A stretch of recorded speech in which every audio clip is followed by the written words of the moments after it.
Aujourd'hui, il semble qu'il y a des différents corps qui m'écoutent.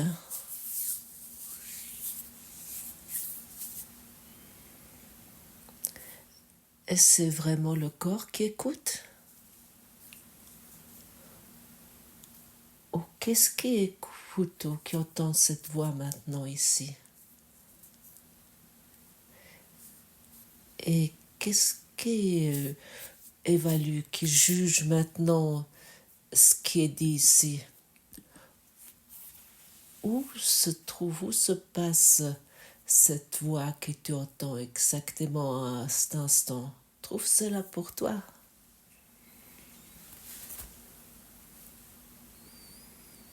Trouve pour toi que cette voix qui t'entend maintenant se passe dans ton esprit. Est-ce que tu entends maintenant ici? Tu peux uniquement l'entendre parce que tu le désires, tu le veux ainsi. Et ensuite, il y a la voix critique. Ce qu'elle entend ici, c'est que le système de pensée égotique juge ce qu'elle entend ici, ce qu'elle juge comme juste ou faux, ou comme bien ou comme pas bien.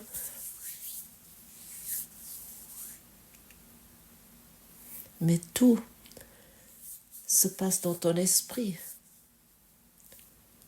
Tu ne peux changer rien du tout à cela. Tu crois qu'il y a un corps qui écoute maintenant ici, ce corps que tu es apparemment. Mais c'est une tromperie.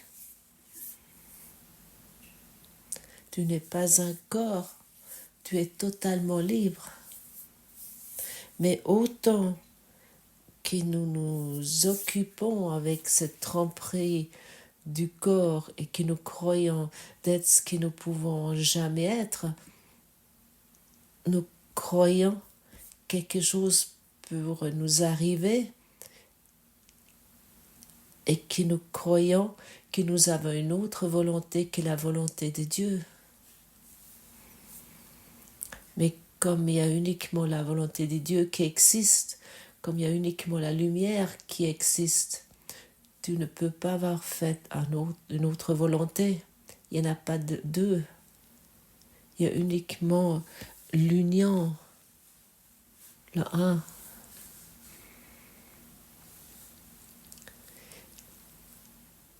Et si tout, mais vraiment tout se passe uniquement sur le niveau d'esprit, sur le niveau spirituel, pourquoi encore se identifier sans cesse avec un corps? Peu importe ce que tu nécessites maintenant pour être un corps. Peut-être tu es artisan, peut-être tu es femme au foyer. Tu as peut-être fait de ton corps un corps spirituel qui a déjà lu beaucoup de livres,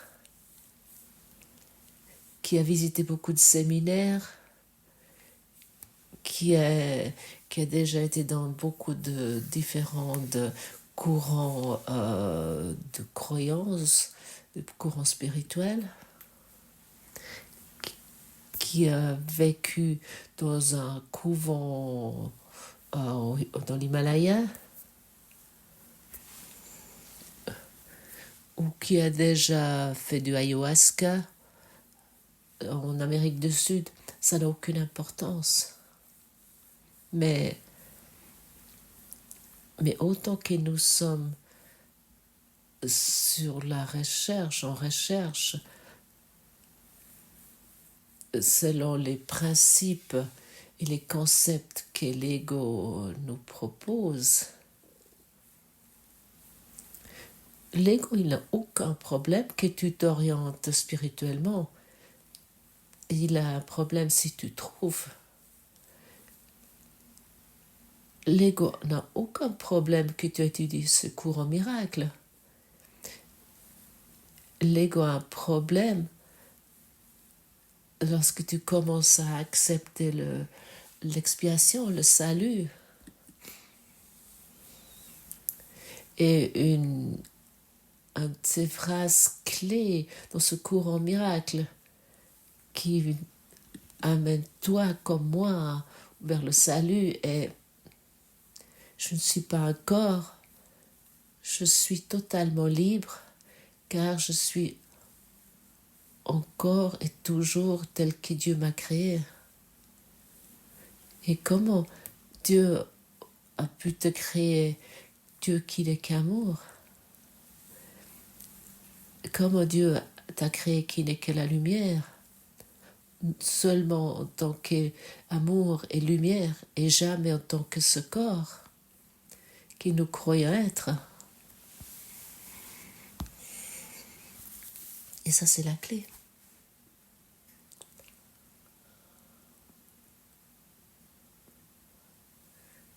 Quel sentiment ça te donne?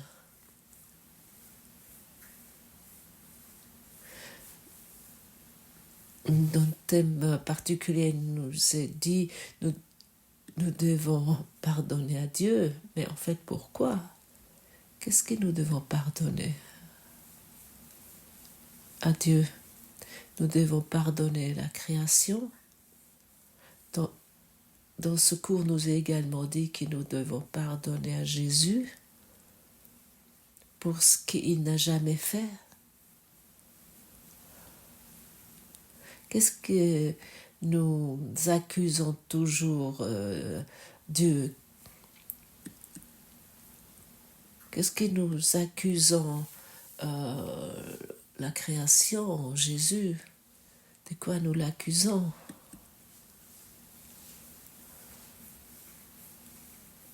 Quelles sont tes accusations envers Dieu, la création ou Jésus?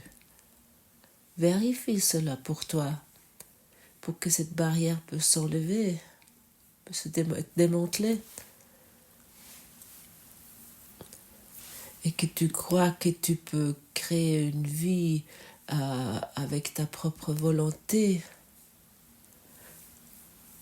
avec laquelle tu dois ensuite te débrouiller avec cette vie qui t'a créée.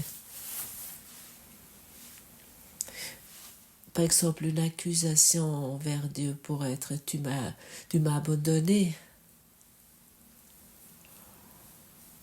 Une autre accusation pourrait être: pourquoi tu laisses qu'il y a des guerres, qu'il y a cette pauvreté, qu'il y a ces enfants, cette famine avec des enfants en Afrique.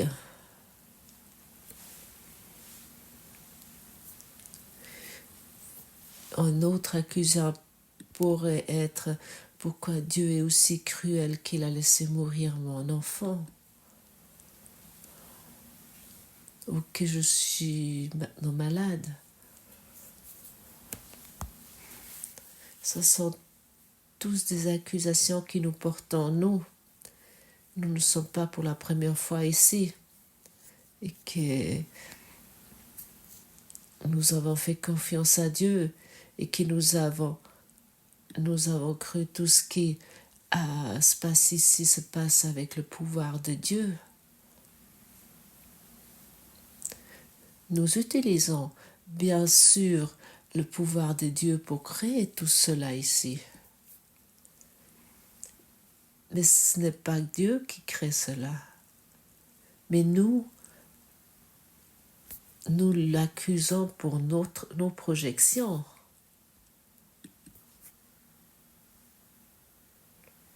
Est-ce que ça, c'est pas un petit peu fou? Et à quel moment tes projections existent? Exactement maintenant. Il n'y a pas de passé, il n'y a pas d'avenir. Il y a uniquement le moment présent que tu considères en tant que vrai.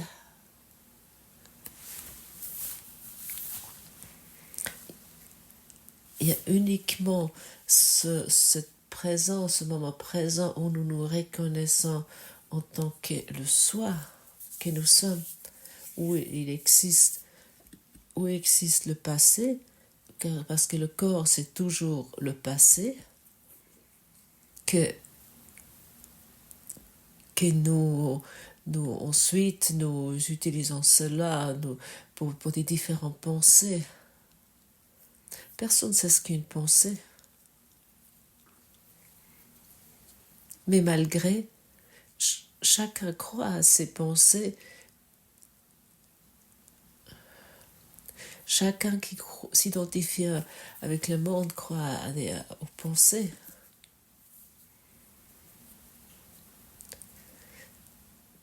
C'est vrai, tu crois avoir un corps qui est trop gros, trop mince, trop beau, trop moche, ou peu importe quoi. C'est uniquement l'avatar.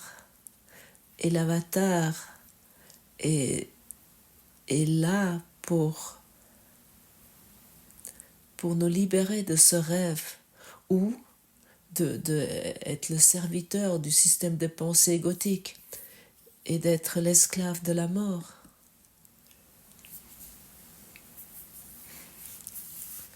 Et lorsque nous considérons ce corps en tant qu'avatar ou en tant que système de biofeedback de l'esprit, à ce moment-là,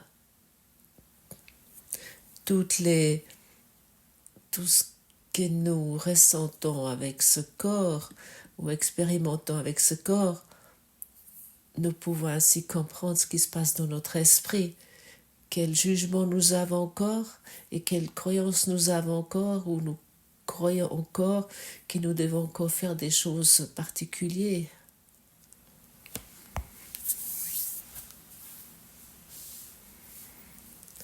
Le podcast d'hier a agité certains esprits.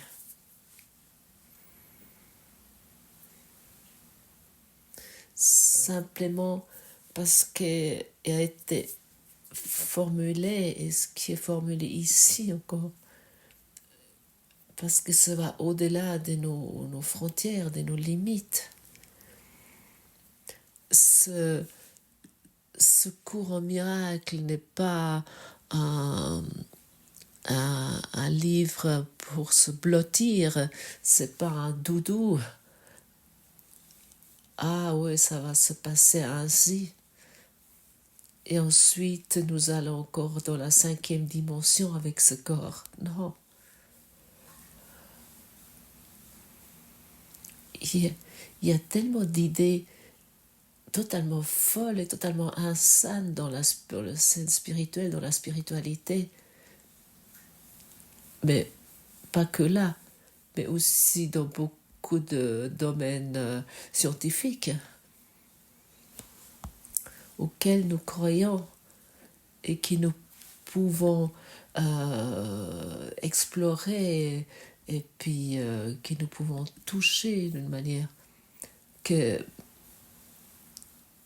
souvent c'est effrayant ou c'est irritant lorsque nous recevons des informations comme nous les recevons ici. Bien sûr, tu peux partir maintenant en courant, mais je suis sûre que tu reviens, peut-être pas forcément ici, mais tôt ou tard, ce plan d'enseignement universel de l'esprit qui nous appelons le cours au miracle, il va à nouveau te trouver.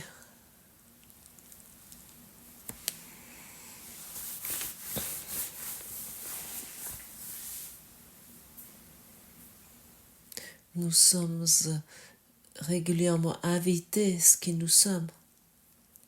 Qu'est-ce que je suis véritablement? Peu le font. Nous expérimentons apparemment notre réalité lorsque nous regardons dans le monde. Lorsque nous pouvons toucher des choses lesquelles nous ne savons pas ce que c'est, lorsque nous pouvons attraper des choses ou caresser des choses, nous pouvons rejeter des choses, nous pouvons réfuter des choses, mais que nous ne savons pas ce qu'ils sont.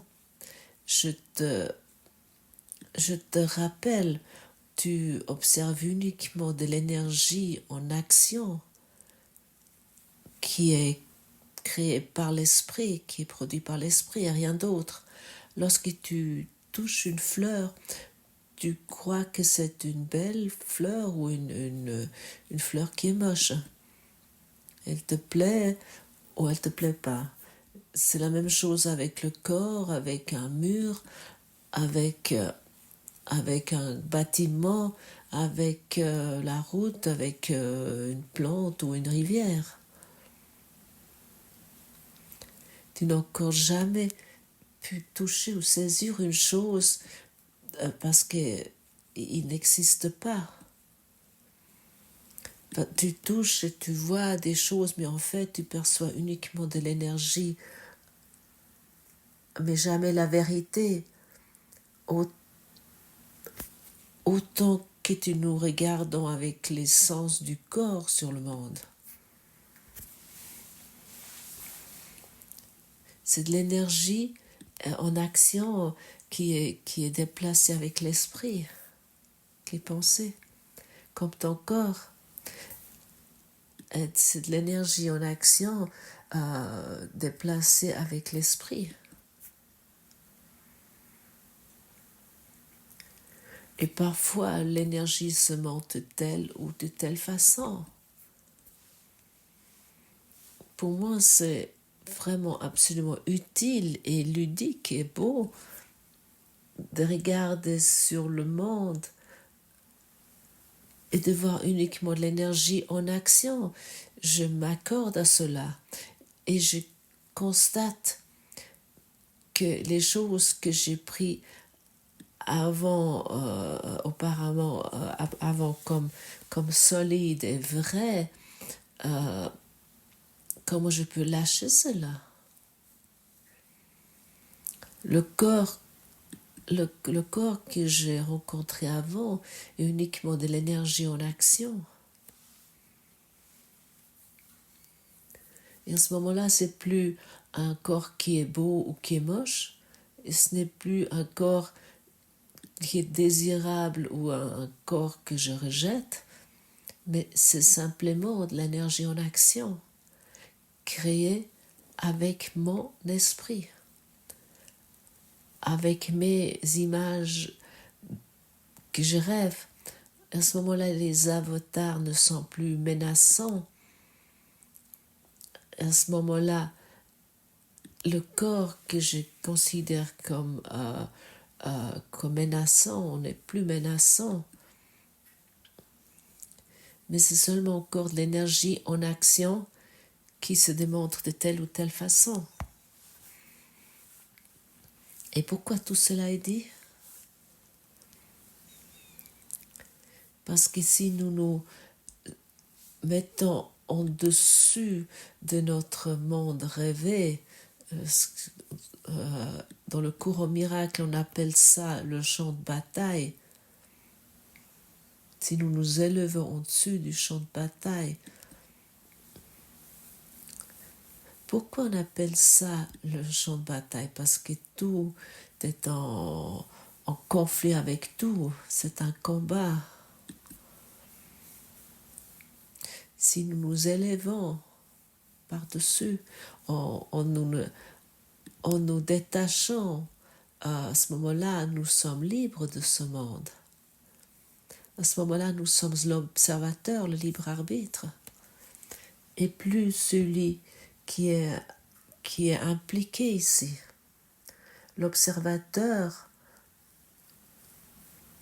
le libre arbitre reconnaît qu'il est un avec la volonté de Dieu, parce qu'il n'a plus besoin de juger quoi que ce soit.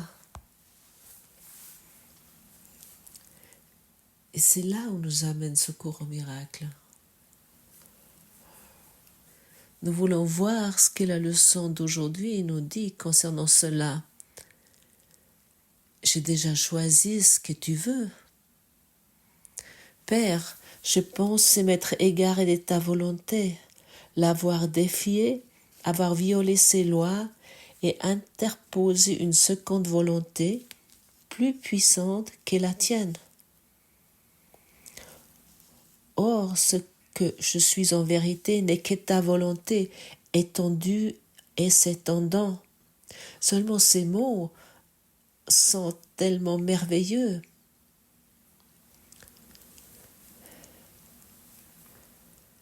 Je suis la volonté de Dieu étendue et s'étendant.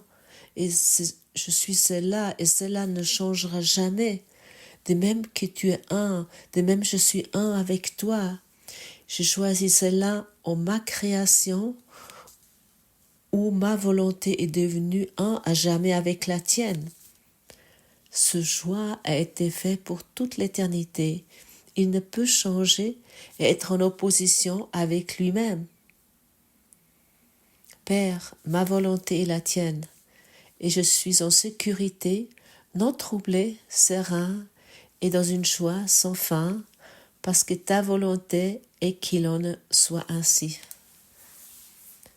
Alors ce que tu es existe à jamais, la vérité, la lumière, la joie étendue à jamais. Tu n'as jamais pu te détourner de cela. Il y a uniquement une petite partie dans ton esprit qui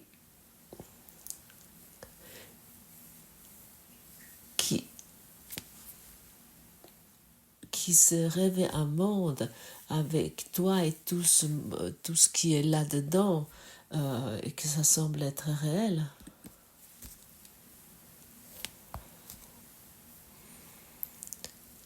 Une illusion n'est pas vraie, pas plus qu'une fata morgana.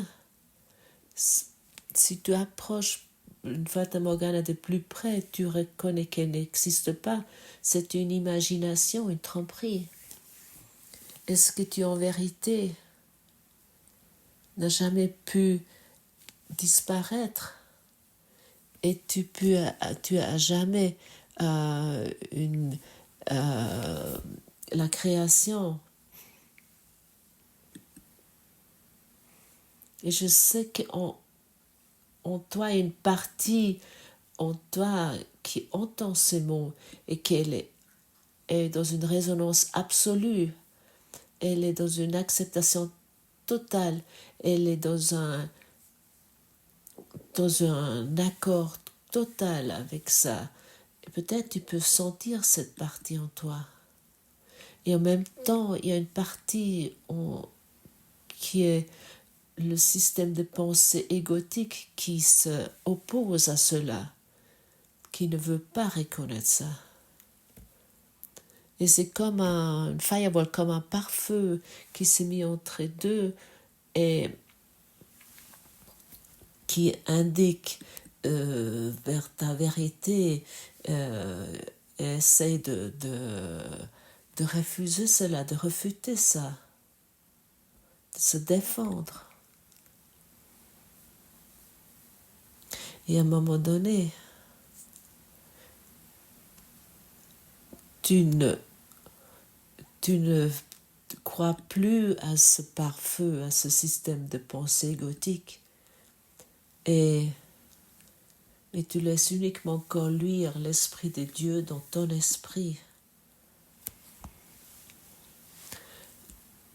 Le moment va arriver, tôt ou tard. Maintenant, ça dépend de toi. Combien de temps t'aimes encore faire du temps? Combien de temps ta propre volonté veut être au premier plan?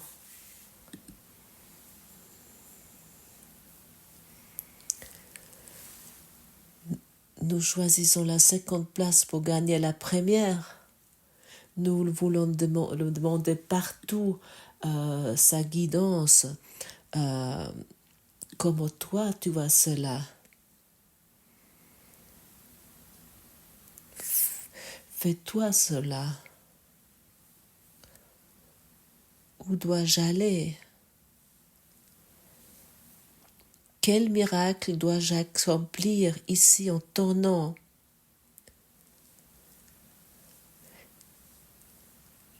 Que dois-je faire ou dire?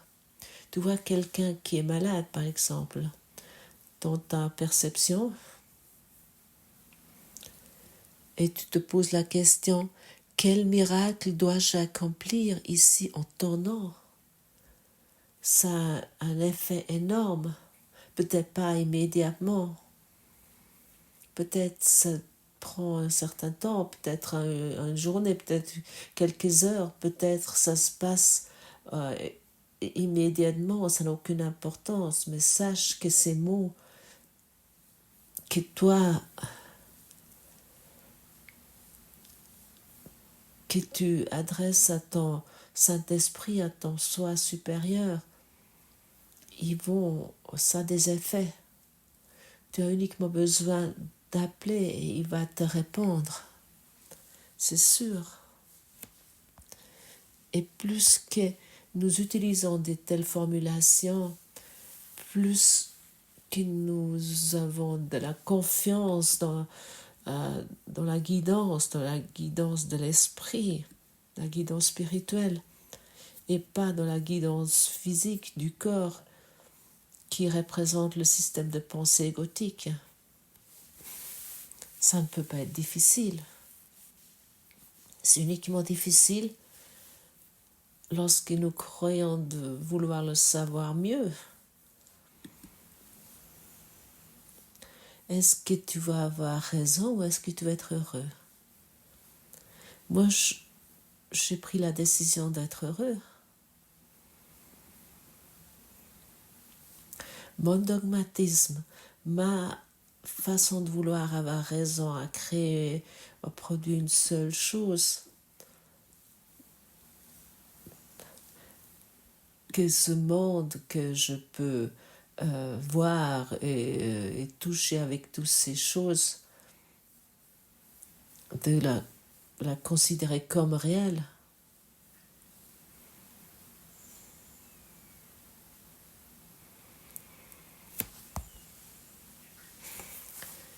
Et tout ce qui est présenté ici avec ce cours en miracle va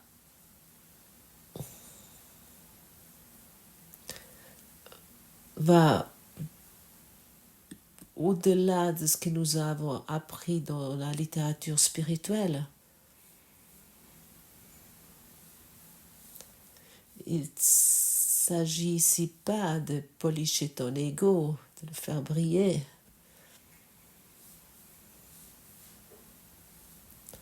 De faire un ego plus beau, de l'optimiser. Il s'agit ici uniquement de donner plus de possibilités au système de pensée égotique qui peut te raconter quelle personne tu es, quel être tu es, et ce qui le monde est.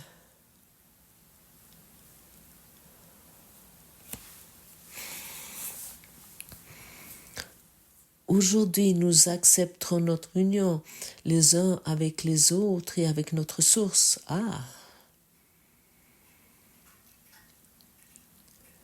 Aujourd'hui, nous accepterons notre union les uns avec les autres et avec notre source.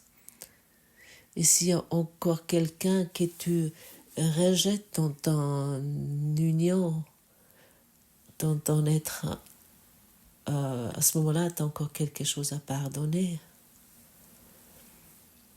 C'est la chose la plus simple d'accepter l'union